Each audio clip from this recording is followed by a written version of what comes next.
Good afternoon, everyone. Welcome to Health Talks, the speaker series of Arizona State University's College Health Solutions that aims to inspire collaboration and conversation on important topics in health. We're glad that you have joined us today for what will be a lively conversation among women in leadership about women in leadership. Today's discussion will be moderated by Dr. Deborah Helitzer, who is in her third year as the Dean of ASU's College of Health Solutions.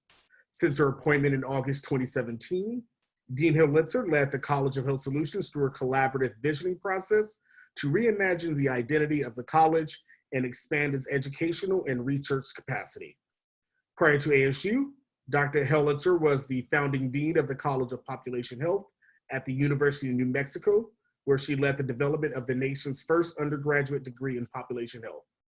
Since 2009, Dr. Helitzer has focused her attention on mentoring and career development among women faculty in academic medical centers. I can say much more, but let's hear from her directly. Please welcome Dean Deborah Helitzer. Thank you, Marcus, for your kind introduction. I'm so pleased to be part of this discussion today with three very accomplished women colleagues from ASU's Walter Cronkite School of Journalism and Mass Communication. Kristin Gilger and Julia Wallace are co-authors of the recent book, There's No Crying in Newsrooms: What Have Women Learned About What It Takes to Lead? In researching the book, they interviewed more than 100 people, mostly women. Mi-Ai Parrish is one of the very accomplished women in journalism who they interviewed. Now, a little more about each of them. Kristin Gilger is a senior associate dean and Reynolds professor in business journalism at the Cronkite School and leads the National Center on Disability and Journalism. Previously, she ran ASU Student Media, and under her leadership, ASU Student Media won many top national awards. Before coming to the Cronkite School, Ms. Gilger was deputy managing news editor at the Arizona Republic, where she led a team of more than 100 reporters and editors. She began her career as a reporter in Minnesota and South Carolina and moved up to editor roles in Salem, Oregon, and New Orleans. Welcome, Ms. Gilger. Julia Wallace is the Frank Russell Chair in the Business of Journalism and leads several innovative efforts at Cronkite. She teaches entrepreneurship, ethics, and gender in the media workplace and heads up a training program for the Corporation of Public Broadcasting, the Mayo Clinic Cronkite Medical Journalism Fellowship, and oversees the Robert Wood Johnson Foundation Health Desk at Cronkite News. Before joining the Cronkite School, Ms. Wallace was a top media executive and high-ranking editor at newspapers in major markets, including Atlanta, Phoenix, and Chicago. Finally, but not last but not least, Mi-Ai Parrish is the Sue Clark Johnson Professor in Media Innovation and Leadership at the Cronkite School and CEO and President of MAP Strategic Groups based in Phoenix. Previously, Ms. Parrish was President and publisher of the USA Today Network, Arizona, and the Arizona Republic and azcentral.com. Prior to coming to Arizona, she was President and publisher of the Kansas City Star and kansascity.com and ran Idaho's largest media company. She was the first Korean American publisher in mainstream media and the first minority to lead the Arizona Republic. Prior to these roles, Ms. Parrish was a journalist in major media markets, including Chicago, San Francisco, Phoenix, and Minneapolis. Welcome, ladies. To each of you, I say, wow. Your accomplishments are so impressive, and we are all so glad that you could join us today. So let's get started. Kristin and Julia, I really enjoyed your book. I found it very interesting to compare my own research on the experience of women in academia with that of women in journalism. In academia, for example, 31% of full-time faculty in the US are women, 27% of tenured faculty are women, but even fewer are full professors. While 30% of college presidents are women, higher proportion of women presidents are found in 2-year baccalaureate institutions, while women represent only 22% of presidents in doctoral granting institutions. From my perspective, it doesn't seem to be getting better. Actually, I believe the efforts to put women in leadership positions are backsliding. What about in journalism overall? Are women really getting ahead into leadership roles, or is it just the very few who get held up as examples of success? Julia, I can take it. It's up to you. You're on mute. Kristin, you're up. Okay, can you hear me? Can you hear me? Okay, sorry. This is one of the reasons we wanted to write the book in the first place, was because I agree with you. We saw that women were we certainly weren't at the place we thought we would be at this point when Julie and I were starting our careers. But also we saw the backsliding as well. When we looked at the numbers of women who are in top news positions at news organizations, it hit its peak like around 2008 or so, and has been sort of sliding ever since then. And I think that the reasons for that are many. One of them has to do with the economics of what has been happening in journalism. And I think, and I'm sure Julia agrees, that in part, the attention has just been diverted to other areas. It's like, we're in survival mode here. So there has been less attention being paid, I think, to diversity of all kinds. Yeah, I think what's interesting is that I think we really blew it after the 2008 recession, because we really saw some backsliding then. People basically said, we're too busy to worry about diversity. Let's just, whether it's gender, race, whatever it wasn't just about women. And, we've got to just sort of do what we need to do. Well, the reality is that we know that unless you have a diverse work organization, you're not going to get the results you want. And so it sort of backfired on people. And so the question is, now that we're in an economic crisis that in many ways will be significantly worse than what we experienced in '08, have we learned our lesson? And hopefully, can we turn things around this time, unlike last time? Right. And whenever you see a crisis, so we struggled with that as well. You kind of snap toward what you know.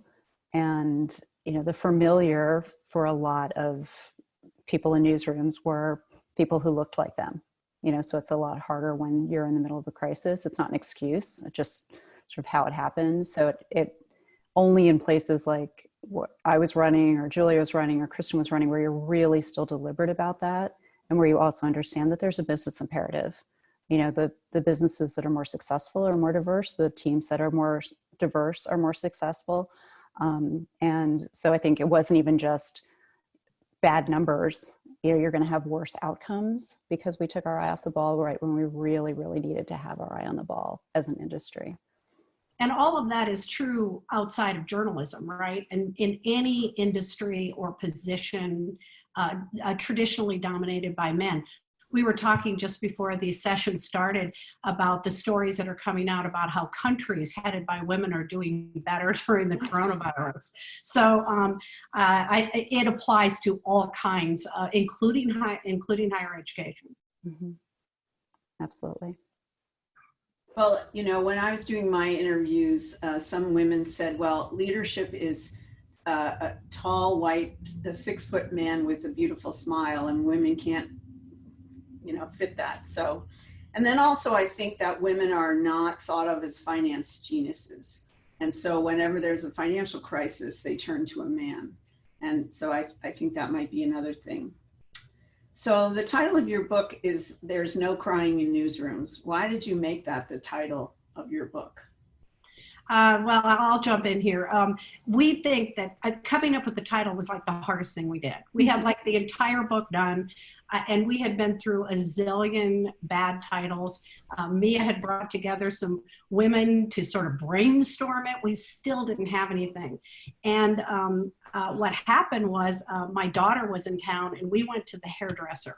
And I don't know about you, but that's where I get my best ideas. So we were brainstorming ideas at the hairdresser, and on the way home, it just hit me. It was one of my favorite movies of all time is League of Their Own. And I'm sure many of the people listening have seen that movie, Tom Hanks. It's about, all the men go off to war during World War II and people want baseball, so they start a women's baseball team. And Tom Hanks is the sort of drunk, ne'er-do-well coach of the team. And there's this iconic scene where one of the women players starts crying because he's yelling at her for something she did on the field. And he says to her, "There's no crying. There's no crying in baseball." And it occurred to me, I have told that to too many women. I've told that to my daughters, that there's no crying in the newsroom. And afterward, we thought it was perfect because a number of the women we had interviewed had actually talked about this issue of crying, or rather not feeling like they could cry in the newsroom. And they'd tell us, they'd go to their car in the parking lot or the stairwell, or most popular, the women's restroom, to cry. And it's very emblematic, I think, of how the place women felt like they had or didn't have in the news organization. Julia, you want to say anything? Yeah, the only thing I would add is, I think, one of the interesting stories that we tell in the book is about Aggie Underwood, who was one of the first women city editors in the country back in the 40s. And there's this fabulous photo of her where she's got a baseball bat on her desk, and she actually had a gun loaded with blanks in her desk drawer. And that was because, and she was quoted in a Time magazine article talking about, I needed it to get the respect of the men. And so the reality is, back then, even until, and even to some degree to now, it's like, you've got to play the part.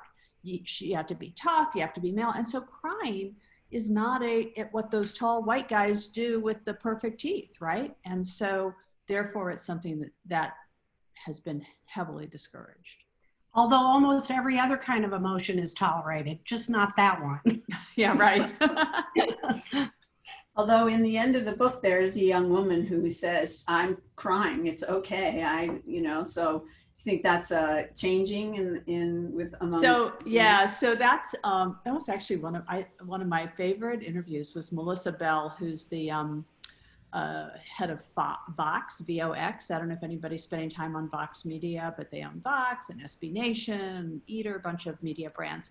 And she got into this idea of Vox because she wanted to change journalism with another guy, Ezra Klein.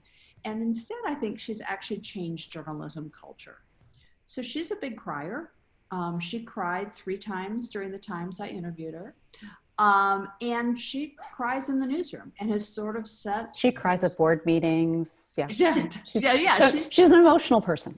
She's very, it's just sort of, and I talked to one reporter who said that it was very empowering the first time she saw her cry, because it was like, oh, this is a safe space. And so, there's a lot of studies that have been done on the effectiveness of teams as most determined by psychological safety. And so I think she, in many ways, has sort of helped create that. And so part of what we talk about in the book is, part of what we've got to do as women is not just sort of come in and put on the men's suit, but also change some of these norms.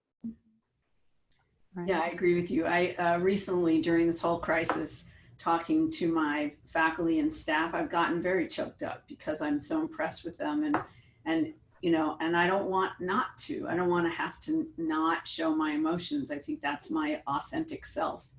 But I do think about it, so. And that's really, I think, increasingly important to younger generations. If you talk to millennials or Gen Zs, they talk a lot about authenticity and not wanting to hide who they are in the workplace. And so, I actually feel fairly encouraged that some of those norms will shift. Well, or maybe men will cry too, right? So that would be powerful. Right. Well, and there is power in vulnerability too, when you admit, like, I don't know, or this is difficult, or, we're trying to work through this. And I think, women tend to be better at that culture change. And Melissa certainly found that. And there's research to back that up as well, that kind of culture in a time of challenge has more impact and better outcomes for the people on that team or in that organization. although it's also true that that if a man cries, that is received differently. True. And so there's still a lot of work to do. It's not just, oh, I feel like I can cry. It is if a man cries in a work organization, they're seen as empathetic, like that. It's sort of like, oh, he's taking care of his children. Isn't he wonderful, right? And if a woman cries, that is seen as, it's not seen the same way. It is seen as much more of a weakness. So I think there are larger cultural issues at play here. Yeah, well, I agree with you. So why do you think that women are not seen as having leadership qualities? Do you think that leadership style has anything to do with it? I mean, we're just sort of talking about crying. When women take on authoritative approaches, why are they criticized for that type of leadership style? She's aggressive, but when they take a more collaborative approach, then that's not seen as leaderly. Why do you think that is? Well, we talk a lot in the book about this issue of leadership styles. And as you mentioned, we interviewed almost 100 women, all of whom are accomplished, right? They had risen to the top levels of news organizations. And they all talk about this. And they really do see themselves as being constrained to a narrower range of styles than men are. And it's not that there's one style that fits all women or is right for all women, or one style that is right for all men. It's that men can operate within a much larger range. So they could be more nurturing, and that might work for them, depending upon them and their workplace. They might be, really sort of hardcore and aggressive, and that might work for them, depending upon how they deliver that in their workplace. But women really don't operate very successfully at either of those extremes. So they're sort of pushed to the middle in terms of their leadership styles. And that's limiting. That's particularly true, we heard, from women of color who feel like they really are constrained pushed to that middle in their choices of leadership styles. So that doesn't really answer your question as to why that is. I mean, the why, we could go way back. We're dealing with cultural norms that are in some ways unique to this country, but in some ways not unique to this country.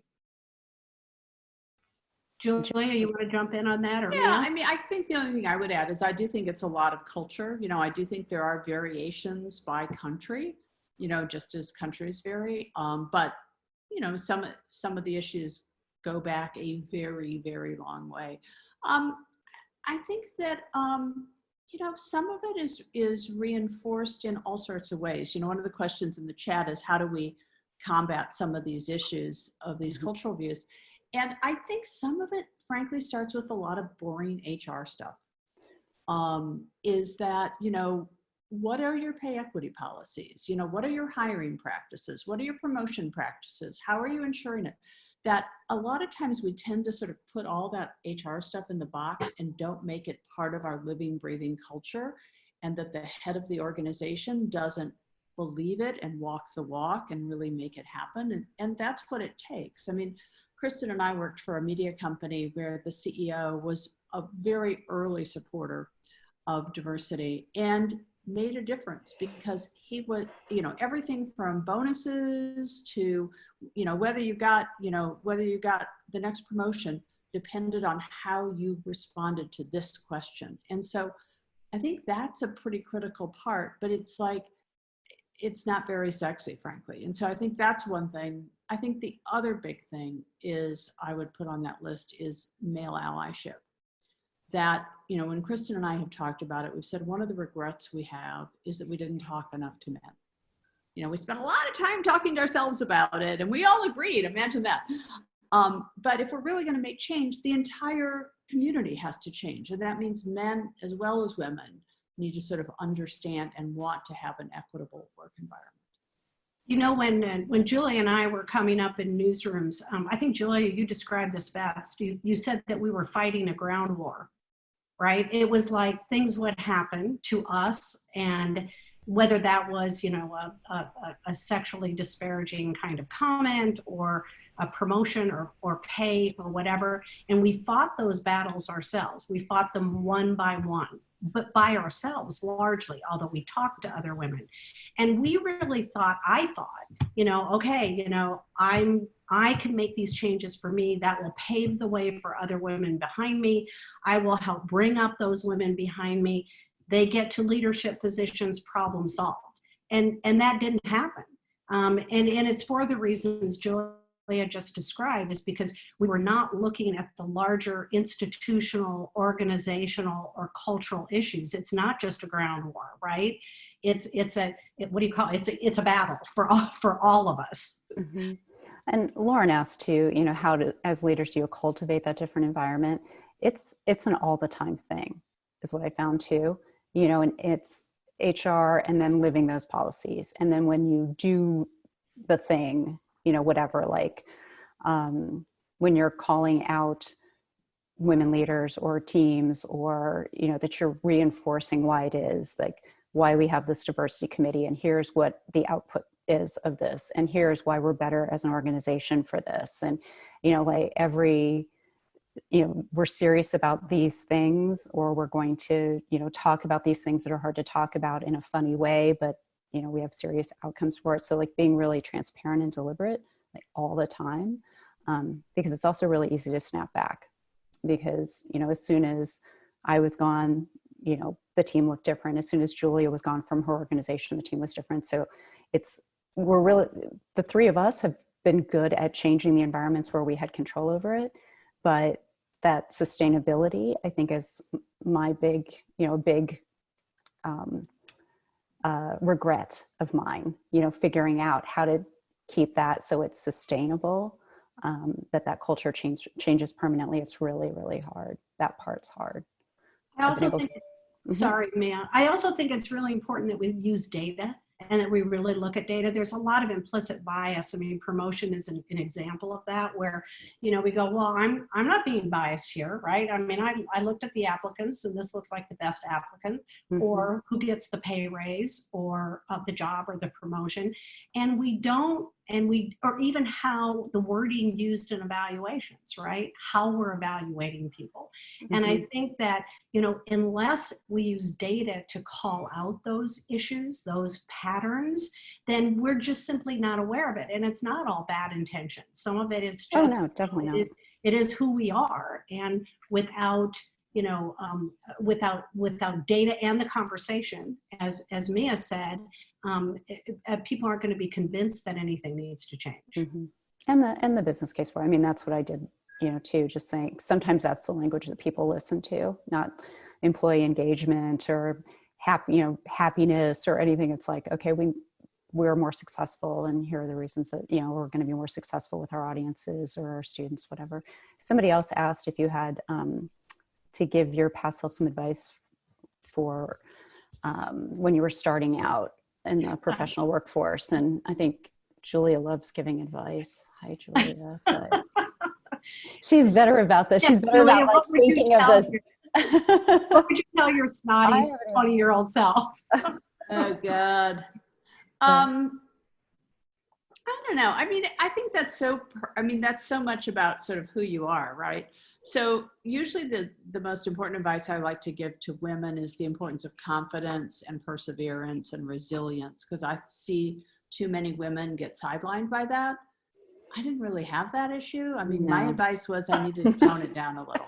So, But the issue of confidence is a really interesting one. And there's been a lot of research that shows that, you can, that women just have a lot less confidence in many cases than men do. So, the classic example of that is, you show women a job description, and a woman will apply for that job if they meet like maybe 60% of the qualifications. And no, she needs like 80. I'm sorry, men will apply if they meet 60% of the qualifications. Women, they feel like they have to have 100% of the qualifications to apply. And what was really surprising to me when we interviewed these women, and like I said, they were incredibly accomplished women, successful by any standard, and so many of them expressed a lack of confidence. One woman said to me, I'm still waiting for them to figure out I'm not as good as they think I am.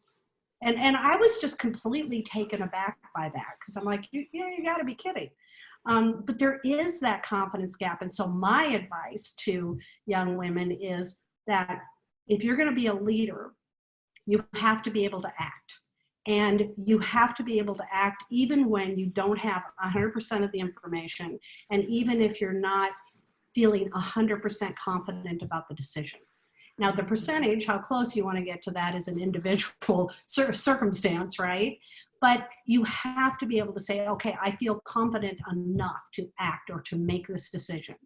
And I think that's critical for women to be seen as leaders. Mm-hmm. I think there are a couple, a couple things I tell our students, I tell my past self or students that do raise your hand more. When there are opportunities, like just try them out, and you're going to fail more times than you're going to succeed. But this is teachers as well as professors, that the male students tend to raise their hands more literally, figuratively than the female students. Not so much at Cronkite, because we've got some really strong. Well, we also have majority female population. That's majority. But yeah, it's majority, and majority female faculty as well. So I think that there's a little bit of a different vibe, but to raise your hand and to accept opportunities, even when you think you're not ready for them. And Julia taught me that, actually. So she plucked me out for jobs in newsrooms many, many years ago. So the second thing is, when you have made it, or when you are able to bring others along with you to pay it forward. So that's, advice I did do, but advice I would give my younger self, to make sure that you're bringing others along with you. And sometimes to step into a position that you don't feel entirely. Oh, absolutely. And I tell them that too, that every job I ever took for the first time I'd never done before, right? Hello, how would I have experience in doing that the first time? So. Yeah, I think women have this imposter syndrome, right? If I don't already know the job, then I couldn't possibly do it. Right. I also, in academia, particularly in research, the data show that women don't actually, when they get a rejection on a grant proposal, they don't reapply. They don't use that information and reapply. They don't resubmit their papers. And I think that there's this, so I think perseverance is very important. Mm-hmm. And having a sponsor or mentor or somebody who's going to say, no, come on, just, let's fix this. And yeah, I think we do. We definitely have. Julie and Kristin and I, who have known each other a long time, are very different, but what we have in common is definitely that resiliency, not necessarily confidence that manifests itself in the same way, but, dust ourselves off and get back up again and, move forward, and you need that sort of pig-headedness. I don't know what that is. Right? See for yourself, Mia. Resilience. So in higher education, we see a lot of these sort of what I would call middle level leadership roles have been formed, like I would call them the pink collar roles, the vice dean, the vice provost, the vice president. And I think these are still service roles. The women in these roles are still doing the housekeeping. They're still doing most of the work, so the people at the top can take the credit. Mia, is that still true? Is that also true in journalism? Yeah, that's I think it's true in most industries. Journalism, you certainly would see that. It was rare to be in a newsroom where you had all women leaders. We've had that a couple of times. I've had that a few times, but almost only when I'm the woman in charge, right? Then there are more women around me, but typically you're not seeing, you're capping out, and a lot of those roles are in HR, and that's commonplace. It's changing a little bit. Yeah, yes, tell your story. No, there was an interesting study done about 20 years ago in the news media business, and it's been replicated in other industries, but I think it's so interesting that it found that women got to middle management without, sort of breaking a sweat, because it's like, tell me what you want me to do and I'll do it. And so they were pleasers, and it really appealed, and they got all this stuff done. But then they never went beyond that, because at some point you don't want somebody who says, tell me what you want me to do and I'll do it. You need somebody who is going to take charge and have their own ideas.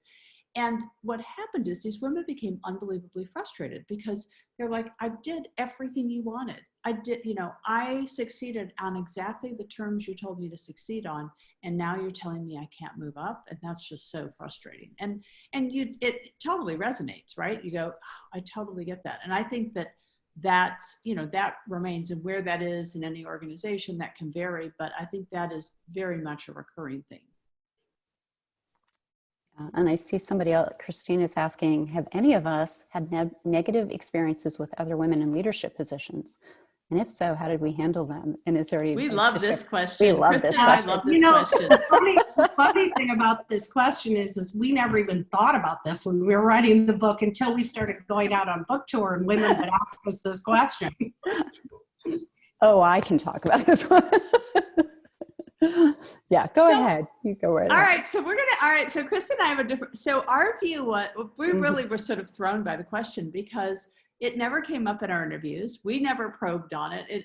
Sort of our experience were, did we meet women along the way who weren't great colleagues or weren't great bosses? Sure, but we met men along the way the same way.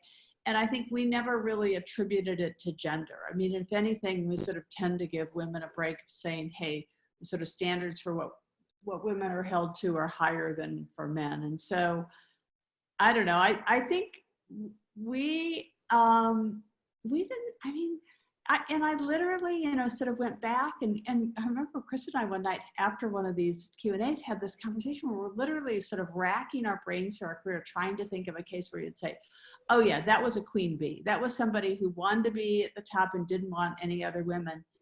And we, in our careers anyway, and we didn't have that experience, which is sort of, I think that some of it is back when, and this is going to be a different time frame for different industries, but for journalism, back in the 50s and 60s and even 70s, when there were only a very few seats at the table for women. And so when a woman got to that seat, I believe there was, some queen bee behavior, like there's only room for me, right? I'm not going to let anybody else in. But I think that as women, at least in journalism, started entering the industry in large numbers, which took place starting in the late 1970s, mid to late 70s, that behavior, I think, largely changed.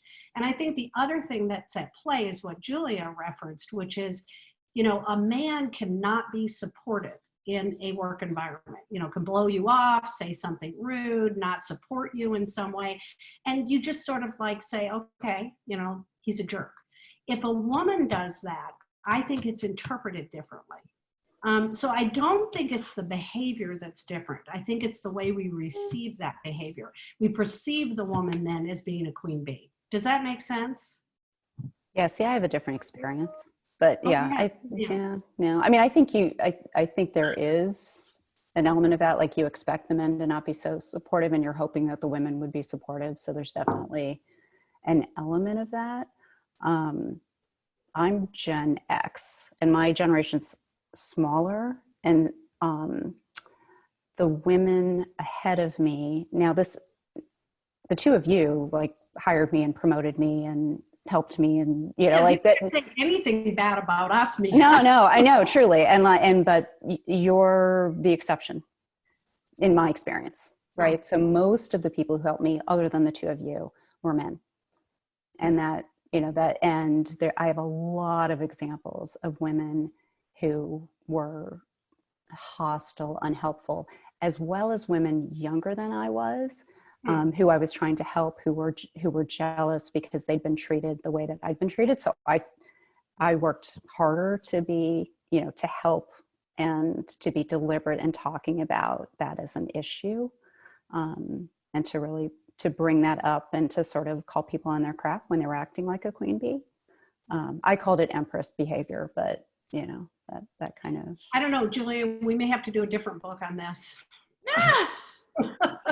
Well, and I think when things got tough too, when there were, women didn't have as many seats at the table at one point, at some point there were fewer seats at the table, period, right? As the industry got smaller. So I think some of it may have had to do with that as well. Just sort of, you know, it just got more competitive, period. And That could be. More aggressive. Sorry. So among the stories of sexual harassment in the broadcasting, Mia, your story was particularly poignant to me. We've all seen the challenges for women in speaking up due to fear of retribution and retaliation. My young daughter spoke to me about that very recently. Is there a reason that we should believe that it's going to get better, or that we'll always have to face that in our work?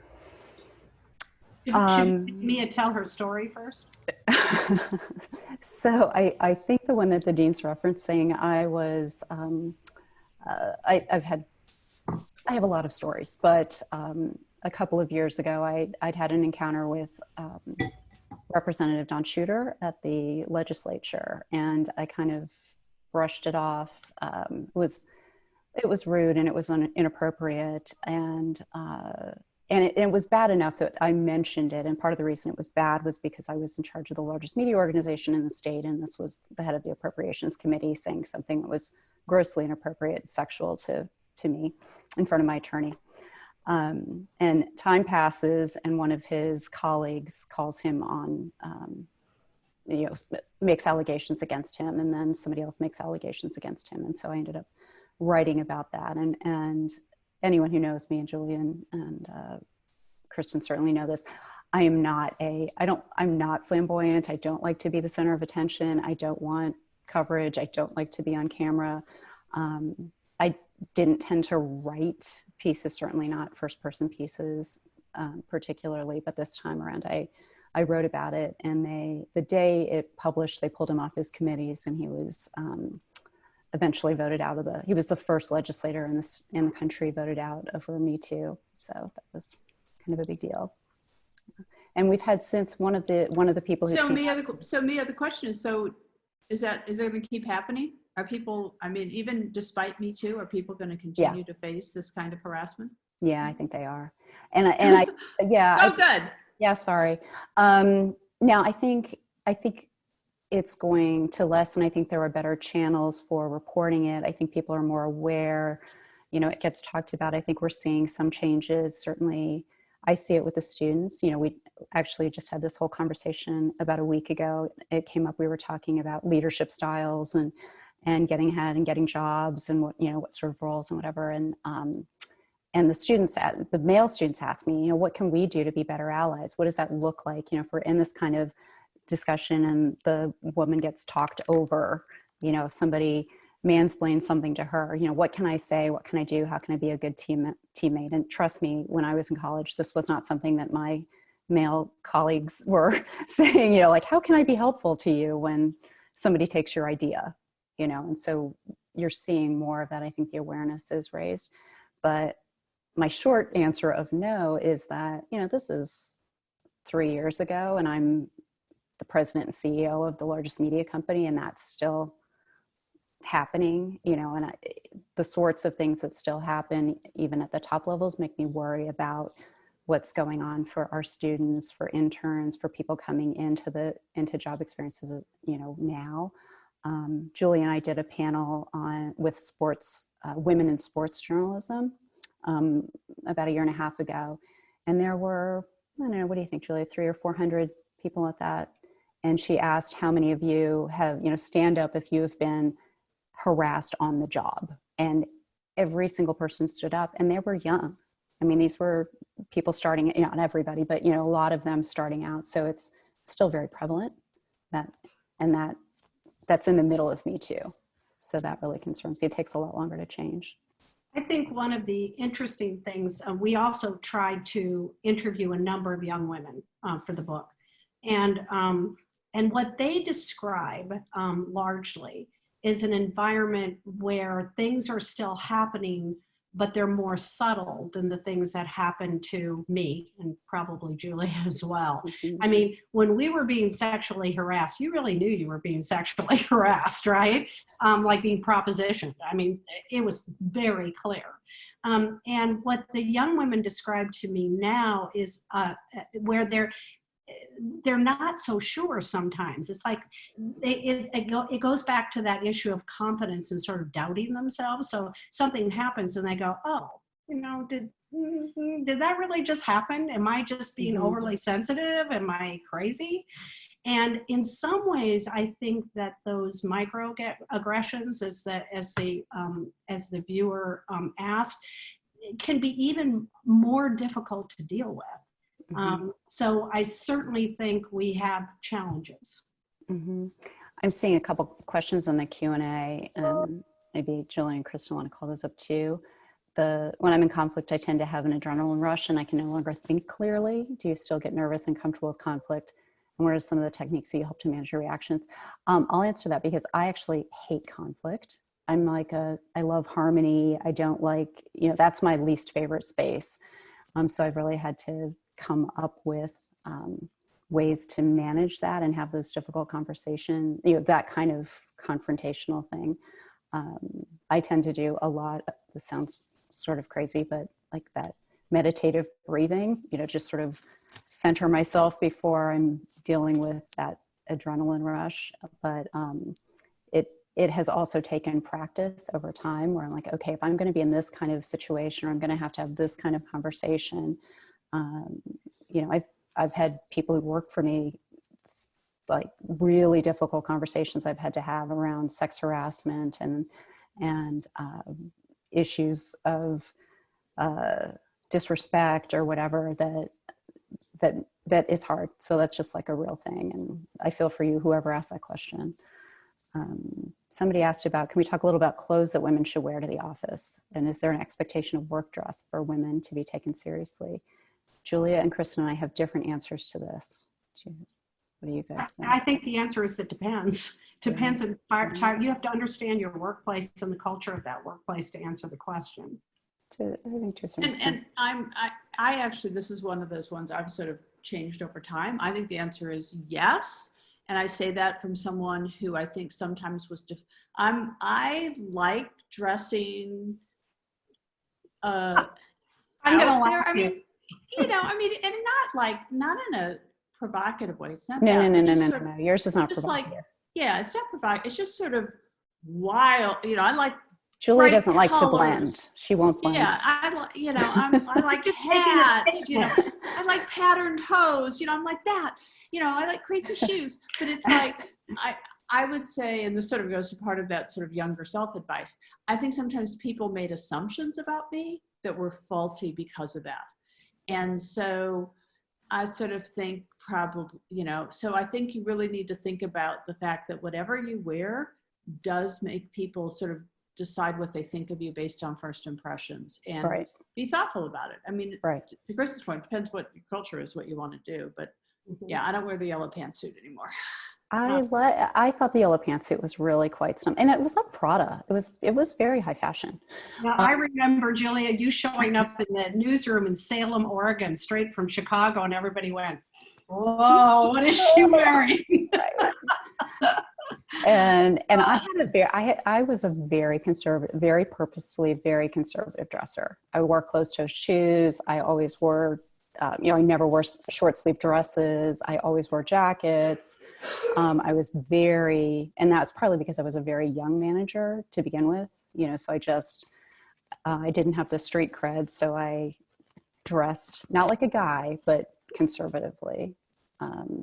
And to Julia's point, I think part of that has to do with what you're willing to sacrifice for it. If it's super important to you to have your tattoos, and that's who you are, and you want to deal with the consequences of what that can do, that might mean you don't get some of the jobs that you want. People think a certain way about you. But I found that it was hard enough to do the job at the age that I was without having people say that, I dressed a certain way or whatever, I was provocative or something. I also didn't drink until I was like 30, and I never drank on the job, because that was another thing that just sort of image-wise is harder for women. I mean, literally, I didn't drink on the job, but I also didn't drink at work events, I should say. Of course, I don't drink on the job. Yeah, I was going to say, Kristin, you didn't drink on the job, did you? No. Yeah. I just mean like nobody who worked for me ever saw me drink. There were, we got it. Sorry. You know, I always said that wearing clothes, you wanted people to get past that. You wanted to have them stop looking at your clothes and Right. listen to what you're saying. Right. And You want the clothes to be like a good thing. Wow, she's so fashionable and smart. Yay. about that, right? Exactly. So let's talk about the household responsibilities and the family caretaking. You know, it's women now are sort of like marshmallows between two hard pieces of bread. They're, you know, young children or even teenagers are sometimes more difficult than young children. And on the other hand, elder parents. You know, how can women find quality of time for themselves while working to, you know, lead and also having all those household responsibilities? What do you think about that? Ariana Huffington is one of the women we interviewed for the book, is making a whole career out of this, trying to answer this question right now. She's doing a very popular blog on exactly this topic. We do devote a chapter in the book to work-life balance, which most of the women would just scoff at that very term, like there is no such thing, right, as work-life balance. But I think the best advice came from Mindy Marquis, who's the publisher now of the Miami Herald, and this really helped me. She said, you know, we think of it as being 50-50, right? 50% job, 50% family. And she said the truth is that it never, hardly ever is 50-50 at any one time. That, you know, sometimes it's 100% your job because it needs to be, and sometimes it's 100% your family. And you just try to get that 50-50 balance maybe over a long period of time. And that's a very helpful way, I think, of looking at it, and maybe takes a little bit of the pressure off. I do want to acknowledge too, I mean, Julie and Kristin and I had very high level jobs and we were able to move around the country. I don't have children, but Julie and Kristin each have 2 daughters. All three of us have very, very supportive husbands who are very, like, so qualified and so smart and so confident in their own right. So they were cool with having strong-minded, career-oriented wives and not competitive. And that did help us too. And that is hard when you don't have that. My husband stayed home for 12 years and raised our 3 kids. 2 daughters and Patrick. I'm sorry. And there's a third one, right? That boy.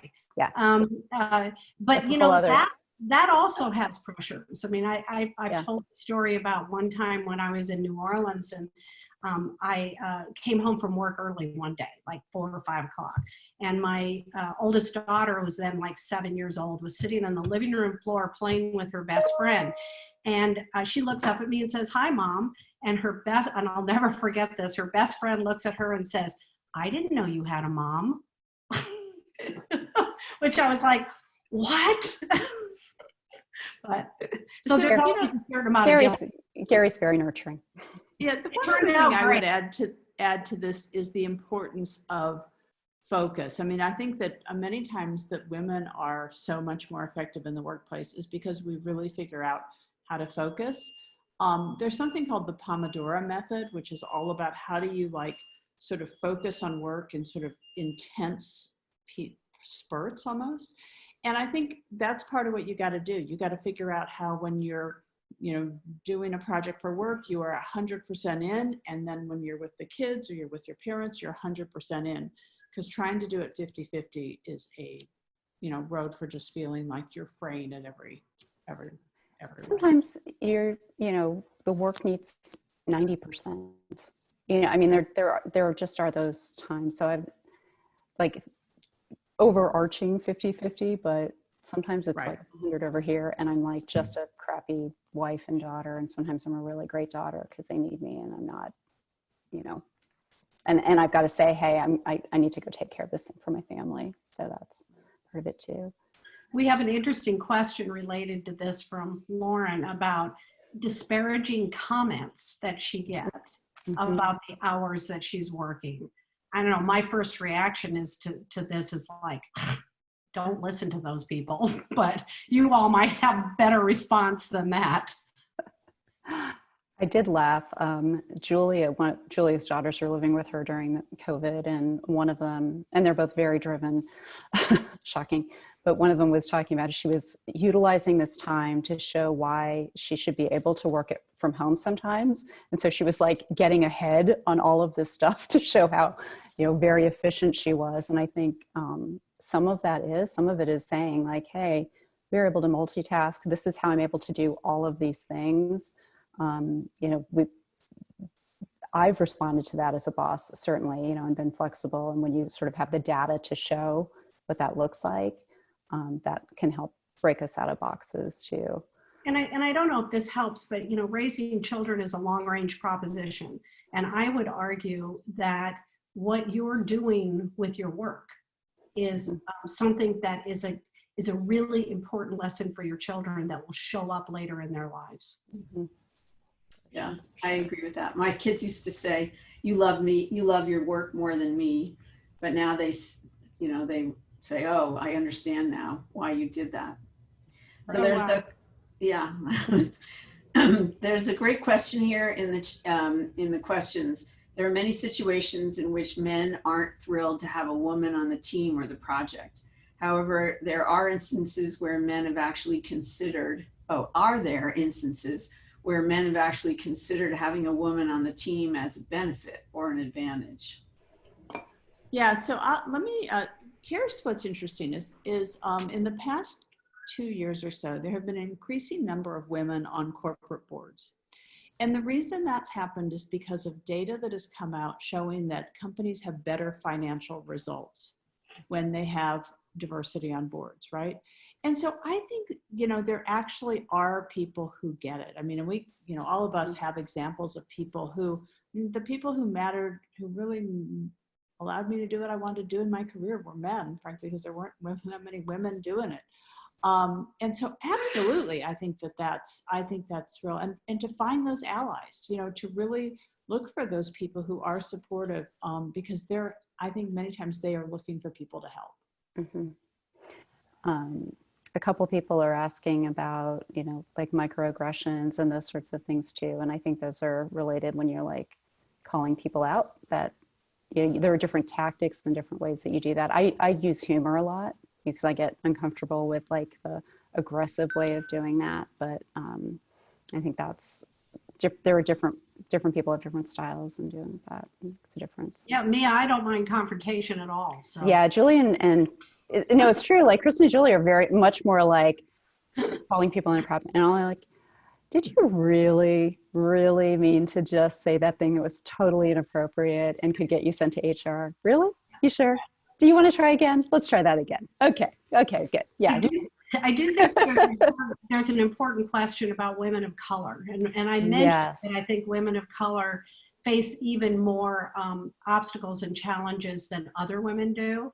Mm-hmm. And I just want to throw that out there. Mi-Ai, you might want to jump in on that. Yeah, I mean,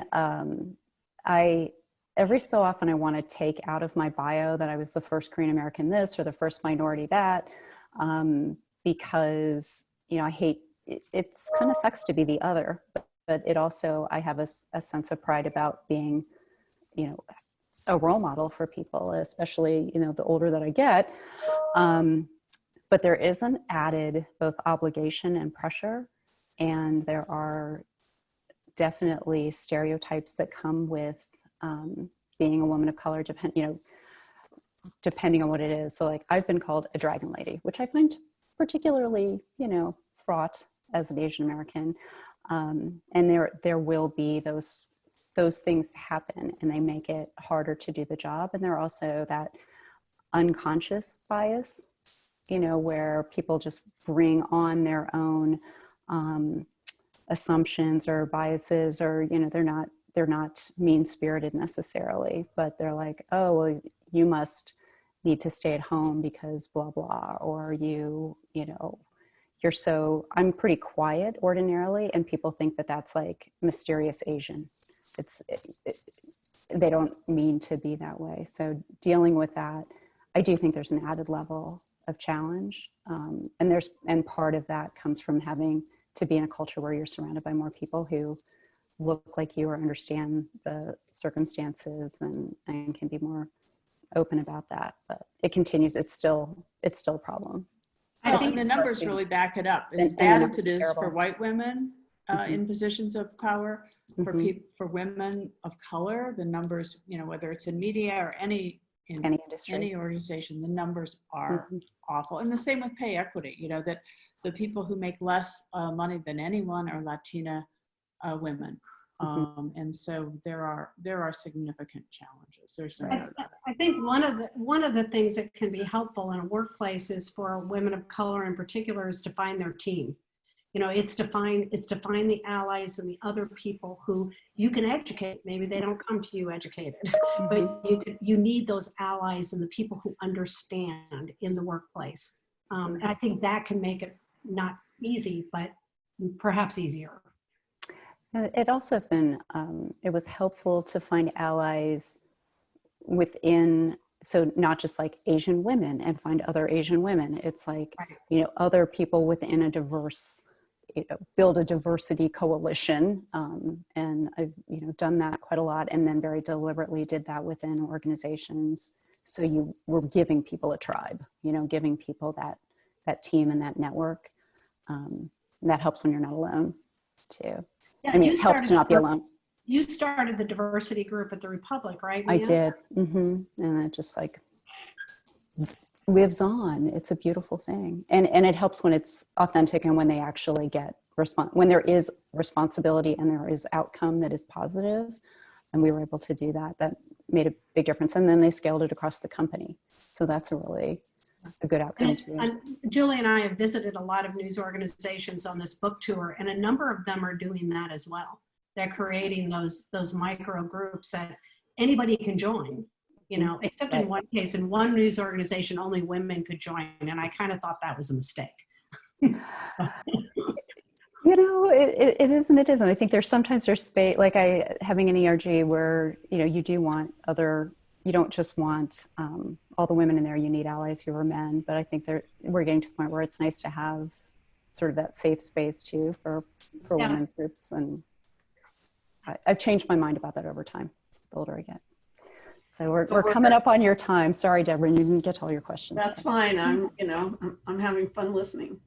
So at the end of the book, you say you're very optimistic for your daughters. And I was driving down Route 87 when I was listening to that, and I was like, I'm not so optimistic for my daughter. And she's almost 30, so you know, I think our daughters are around the same age, and she has a great job. But what is it about you're thinking about your girls that makes you feel confident? Well, I mean, for me, and it's not just my daughters, although they fit this, is I think they're just much less willing to shut up and put up with things. Mm-hmm. And that is a really important change. And the Me Too movement reflects that, right? That has to make a difference, I think. Not just for them as individuals, but for the groups of women that they work with. And so that gives me some encouragement. And then maybe also the data, like you talked about, Julia, if we could I think show that it makes a difference.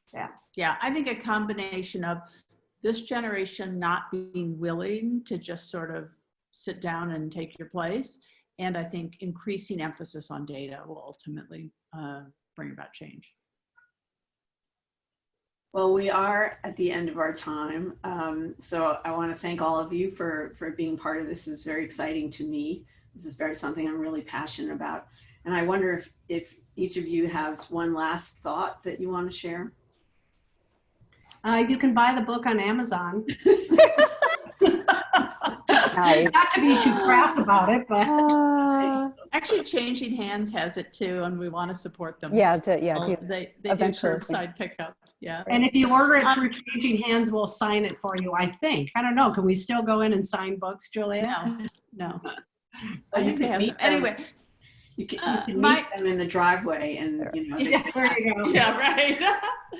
So I'm Joya _D _Wallace on Twitter, LinkedIn. Reach out, connect. I guess my big advice is the resiliency. If I was to offer anybody advice, I mean, we sort of touched on it a little bit, but you are going to get discouraged. You're going to have people tell you no, and you got to figure out how to dust yourself off and keep going.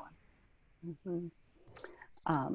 And I am hopeful. I don't have daughters, but I have a lot of female students, and I am inspired by them, and I'm inspired by the changes that are starting to happen. It's just going to take longer than we wanted them to. And the resilience piece, I mean, I think and we're good at that. Like, we're tough, right? As women, that is one of our skill sets. Like, we're able to take a whole lot of literal and figurative pain and knock ourselves, get knocked down and stand back up again. So, And the only thing I would you are add, more than you realize. the only thing I would add is don't second guess yourself to death. Have enough confidence to move forward. And this is a great sign too, that you're wanting to have this kind of conversation. So I think that's fantastic. Well, being a woman leader, I'm a little biased, right? So walk down the mall and come visit me when we're allowed to do that. And Absolutely. Yeah, thank you so much for taking the time today, and really just being so generous with your thinking and open to sharing your thoughts. So, Yeah. And I'm sorry we didn't get to all the questions, so apologize. We got people's questions, so. Okay, great. Thank you so much. Thank you for having us. Thank you. Thanks, Deborah. Thank you for doing it. Enjoyed it. Thanks for your interest. Bye. Thank you. Bye.